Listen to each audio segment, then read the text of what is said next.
In the Waterloo seam here, there was in the north bit, there was quite a lot of water in that.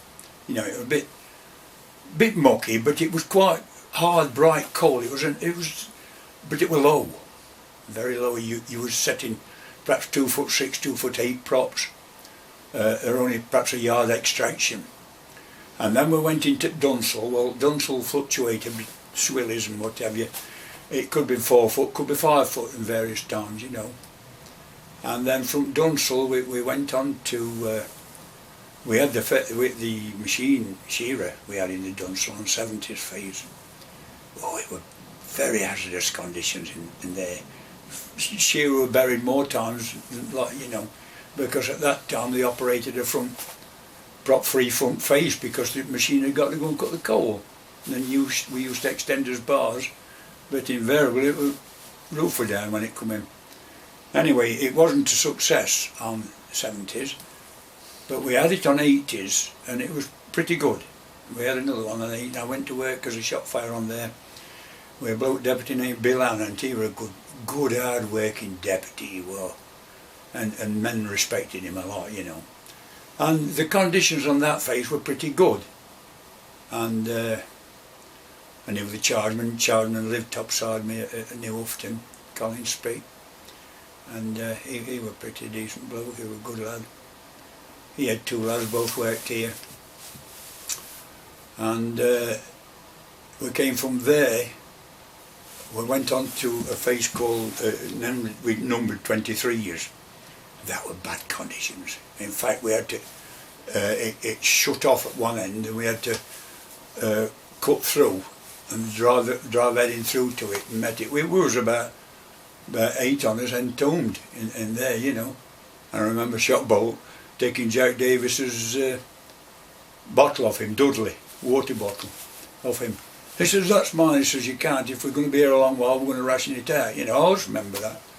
But anyway, we drilled a hole through to where we thought was to get fresh air through.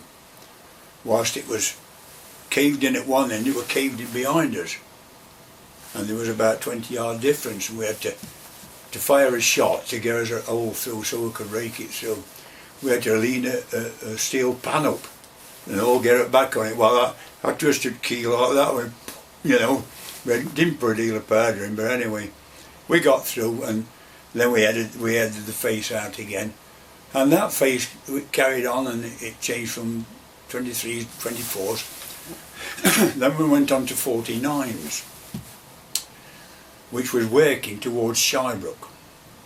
We had some right conditions on 49s.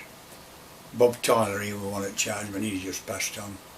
He was a good Chargeman. We used to work on top of chocks, building chock nogs up, you know, with chock nogs, because it was that stock roof. We've got some photos on it in there. It's but then again, we'd catch the cold tops and went through, you know.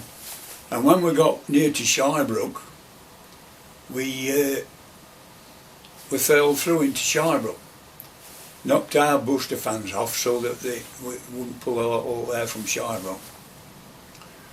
And I remember we was dismantling the face then and taking stuff through to Shirebrook. I remember one Saturday night we went fire watching, and I took a mate of mine, Johnny Bomer, as my assistant fire watcher, and I says, "Right, you go down tailgate, John, and I'll go down loading gate and I'll run you through Bank on Belt." I could hear, they're only me and him in pit, and I could hear this phone ringing. And the 51 Scar, I says, "What's up, John?" He said, "I'm not going down there. Yarnock Smith's ghost is down there." Well, Yarnock had died about 3 weeks previous. A Pole, very good working Pole he was, smashing bloke, married a girl from the village. And I said, "Don't talk daft." I said, "Stop where you are, I'll come down to you." We went down, and it was one at Shirebrook Fitters. He'd crawled through, and I was dismantling our machine. He says, "You don't want this, you've done your pit. We want this at Shirebrook." And we were dismantling the bucket to take it through. Sorry. And as I say, that were Johnny later become a shop fire and deputy.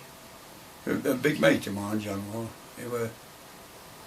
But more or less the faces we had bad conditions, but we'd got some damn good workmen. If you could work at Pleasley, you could work anywhere. Because some of the roof falls were anything 20, 30 foot high, you know.